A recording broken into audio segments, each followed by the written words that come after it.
நமசிவாயம். உலகம் முழுவதும் வாழக்கூடிய அன்பு பக்தர்களே, அனைவருக்கும் இனிய ஆங்கில புத்தாண்டு நல்வாழ்த்துக்கள். Happy new year. எல்லாரும் சந்தோஷமா இருப்பீங்க அப்படின்னு நம்புகிறோம்.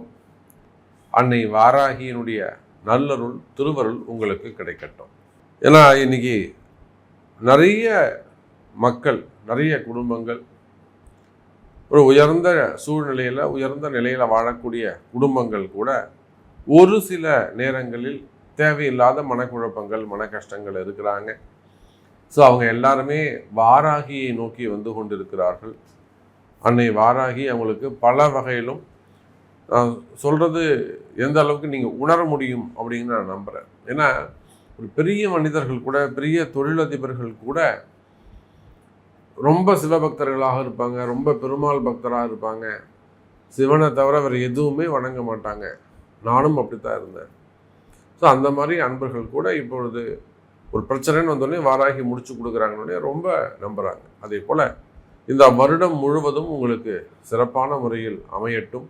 முதல் மாதம் ஜனவரி மாத ராசி பலனை தான் நாம் உங்களுக்கு பார்க்க போகிறோம்.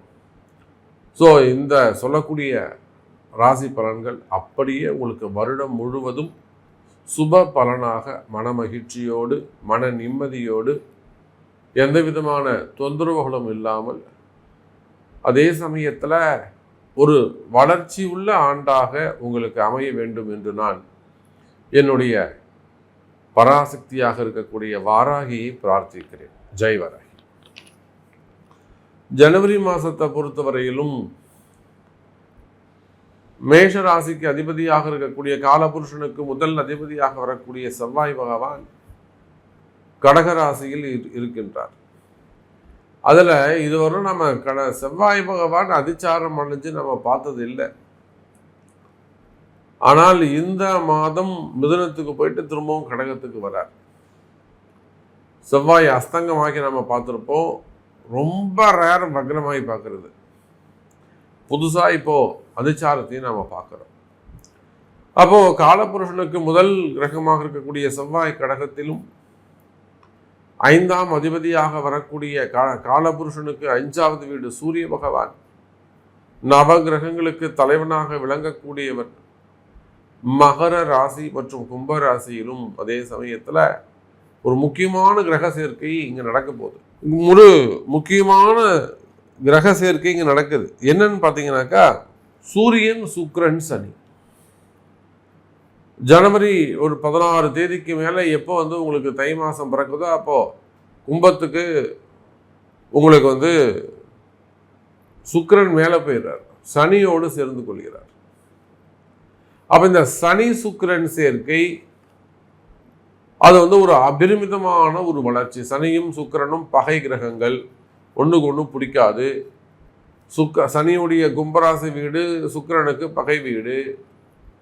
ஆனாலுமே கூட இங்க அந்த சனி சுக்கிரன் சேர்க்கை, அதே போல ராகு சுக்கிரன் சேர்க்கை இந்த ஜனவரி மாதத்தில் ஏற்படுகிறது. இதெல்லாம் வச்சு தான் நாம் உங்களுக்கு பலன் சொல்ல போறோம்.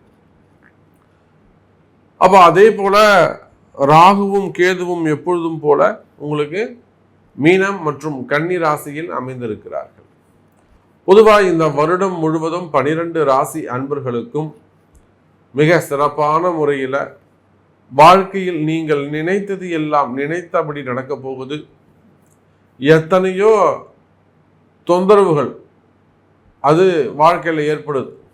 இடர்பாடுகள், போட்டி பொறாமைகள், தொழில் சார்ந்து அல்லது உத்தியோகம் சார்ந்து, வருமானம் சார்ந்து நிறைய போட்டி பொறாமைகள் இருக்குமேயானால், அந்த தொழில் சார்ந்து வருமானம் சார்ந்து இருக்கக்கூடிய போட்டி பொறாமைகள் எல்லாம் தானாக விலகும்.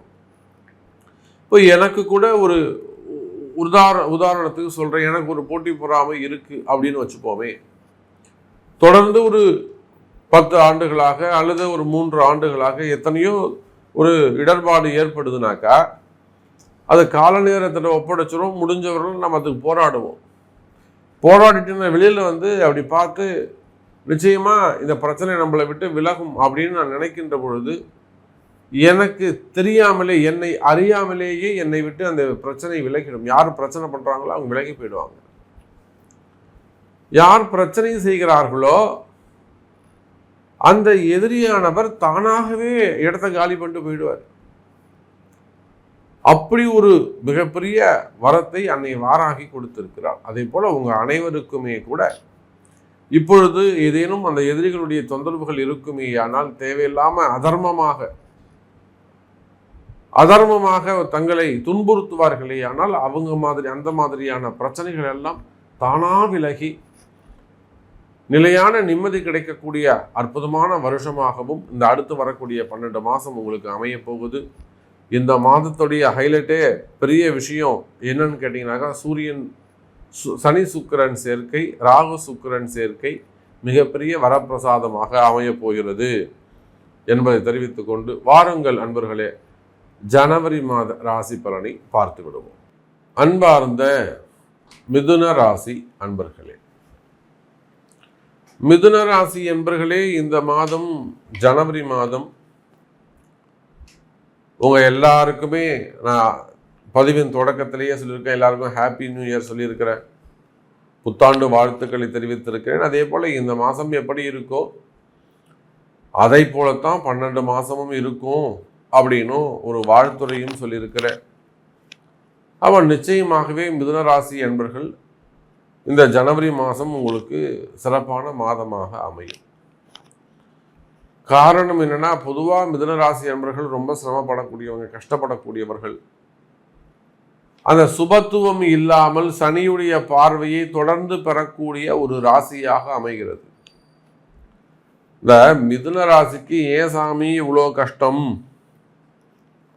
மிதுன ராசிக்கு ஏன் இவ்வளோ கஷ்டம் அப்படின்னு கேட்டிங்கன்னா, அந்த கஷ்டத்துக்கு காரணம் தொடர்ந்து சனி பகவானுடைய பார்வை, அப்படி இல்லைன்னா அசுப கிரகமாக இருக்கக்கூடிய ராகு கேதுவுடைய பார்வை தொடர்ந்து மிதுன ராசி மேல உழுந்துகிட்டே இருக்கு. புரியுதா? ஒன்று மேஷத்திலிருந்து ராகு மிதுனத்தை 3வது பார்வையா பார்த்தார், இல்லைன்னா மகரத்துல சனி இருந்து 5, 9 பார்த்தார். இப்போ மார்ச் மாசத்திலிருந்து திரும்பவும் சனி பகவான் என்ன பண்ண போறாங்க, கேந்திரஸ்தானத்தில் அமைய போறார். இப்படி அடுத்தது ராகுடைய பார்வை ஏற்பட போகுது. இப்படி மிதுன ராசி அன்பர்களுக்கு தொடர்ந்து அசுப கிரகங்களுடைய பார்வை பெற்றுக்கொண்டிருந்தது.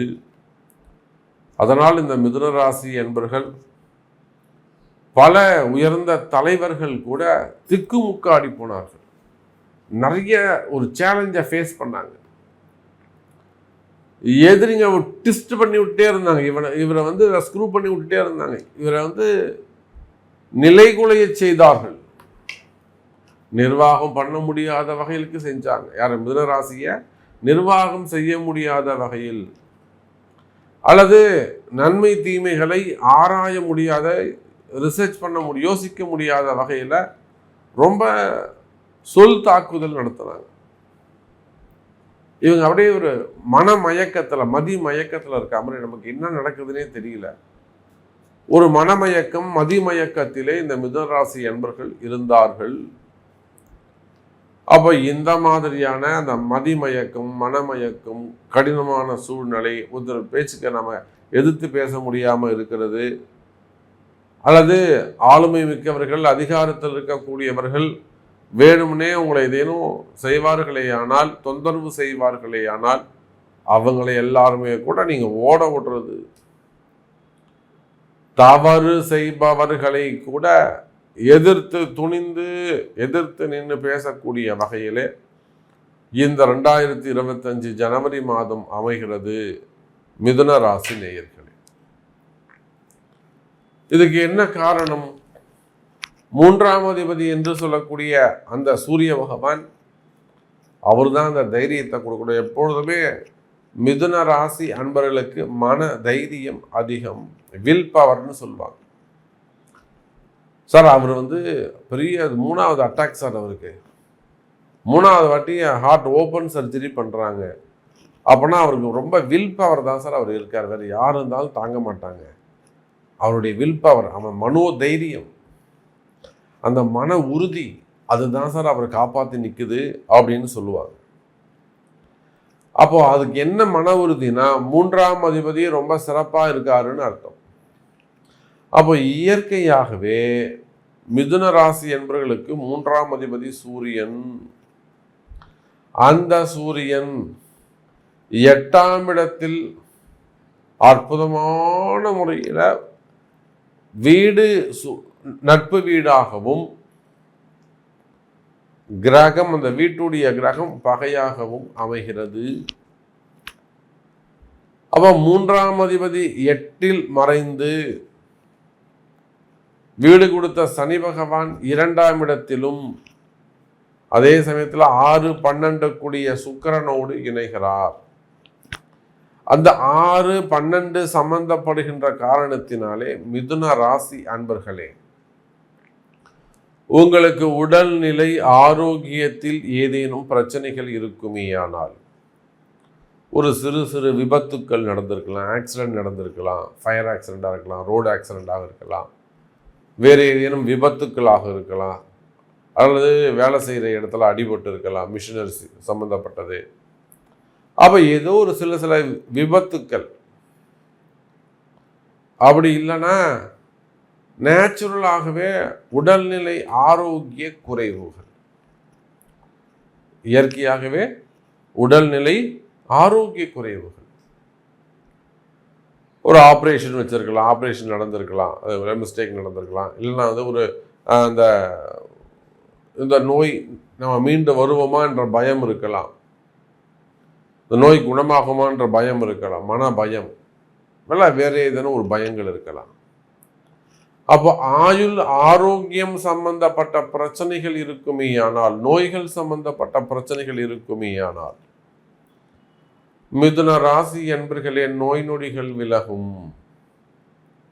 அதே போல போட்டி பொறாமைகள், தொழில் போட்டிகளாக இருக்கலாம், அல்லது சொந்த பந்தங்களிடையே வரக்கூடிய போட்டிகளாக இருக்கலாம், சொத்து பிரச்சனைகளாக இருக்கலாம், வம்பு வழக்குகளாக இருக்கலாம், நிலபலம் சம்பந்தப்பட்ட பிரச்சனைகளாக இருக்கலாம், பட்டா சிட்டா டாக்குமெண்ட் சம்பந்தப்பட்ட ப்ராப்ளமாக இருக்கலாம், பணம் கொடுத்து ஏமாந்த விஷயமாக இருக்கலாம், அல்லது எங்கேயாவது நீங்கள் வாக்குவாதங்கள் செய்யலாம். இந்த மாதிரி வம்பு வழக்குகள் இருக்குமே ஆனால், அல்லது நோய் நொடிகள் இருக்குமே ஆனால், எதிரிகளுடைய தொந்தரவுகள் இருக்குமே ஆனால், மெயினாக வம்பு வழக்குகள், ஒரு ஐடி சம்மந்தப்பட்ட என்கொயரியாக இருக்கலாம், ரைடாக இருக்கலாம், வேறு ஏதேனும் டிபார்ட்மெண்ட் வைஸ் நடக்கக்கூடிய என்கொயரிகளாக இருக்கலாம். அது மாதிரி என்கொயரி நடக்குது, ஒரு கேஸ் நடக்குது, உள்நாடாக இருக்கலாம், வெளிநாடாக இருக்கலாம். அப்போ அந்த மாதிரியான வம்பு வழக்குகள் இருக்குமே ஆனால், அந்த வம்பு வழக்குகள்லாம் கூட இந்த வருஷம் நல்லபடியாக முடியும், கவலை வேண்டாம் மிதுன ராசி அன்பர்களே. அதே போலத்தான் எதிரிகளுடைய தொந்தரவுகள், மெயினாக ஜாப் ரிலேட்டடா, பிஸ்னஸ் ரிலேட்டடா கம்பல்சரியா. சார் நிறைய பிஸ்னஸ்க்கு வந்து மறைமுகமாக பண்ணி வச்சுட்டாங்க. உங்கள் கம்பெனிலே கூட அவங்க வந்து வேலை செய்யக்கூடியவங்களாக இருக்கலாம், கூட இருக்கக்கூடியவங்களாக இருக்கலாம், க்ளோஸ் ரிலேஷன்ஸாக இருக்கலாம், அல்லது உங்களுடைய பில்டிங்லேயே கூட ஏதேனும் ஒரு சில விஷயங்கள், அந்த பூமியில் கூட ஒரு தோஷத்தை ஏற்படுத்தியிருக்கலாம். சார் நீங்கள் இவ்வளோ சொல்கிறீங்க, ஒரு ஃபேமஸான டெம்பிள், ஒரு கோவில், அந்த கோவில் வந்து ஒரு 2 குரூப்பாக பிரிச்சுட்டாங்க, 2மே அதே ஊருக்காரங்க தான். அந்த அகெயின்ஸ்டாக இருக்கக்கூடிய வெளியில் இருக்கக்கூடிய அந்த குரூப் என்ன பண்ணுறாங்கன்னா, அந்த கோவிலுடைய ஸ்தல விருட்சம்னு சொல்லக்கூடிய மரத்தை, அந்த மண்ணுக்கு ஒரு விஷம் போன்ற, ஒரு யூரியா போன்ற ஒரு மருந்தை போட்டாங்க. உடனடியாக அந்த ஸ்தல விருட்சம் பட்டு போச்சு. யாராவது இந்த வேலையை செய்வாங்களா? அதுக்கப்புறம் அந்த இடத்துல 4 வாட்டி மரம் வைக்கிறாங்க, 4 வாட்டியும் மரம் வளரவே இல்லை. அதுக்கப்புறம் கிட்டத்தட்ட ஒரு 10 அடிக்கு 10 அடி நோண்டி, அந்த 10 அடிக்கு மேலே ஒரு புது மண்ணை கொட்டி, அதை வந்து சாணிலாம் போட்டு எருகு போட்டு, அதன் பிறகு அங்கே ஸ்தல விருட்சம் வச்சாங்க. போய் நம்ம இதை பிரசன்னம் பார்த்து சொன்னோம். மொத்த மண்ணையும் எடுத்து வெளியில் போட்டு புது மண்ணை போட்டு நல்லா கூறாடிட்டு அதுக்கப்புறம் அதில் சாணி போட்டு எருவை உருவாக்கி பூச்சிகளை புழு வர வச்சு அதுக்கப்புறம் மரம் நட்டு இப்போ ஸ்தல விருட்சம் அங்கே இருக்குது. அப்போ அதை போல் மிதுன ராசி அன்பர்களே கோவில்களுக்கு கூட இப்படி செய்கிறாங்க. நான் போய் எங்கள் பிரசன்னம் பார்த்து கொடுத்து பரிகாரம் செஞ்சுட்டு வந்தேன்.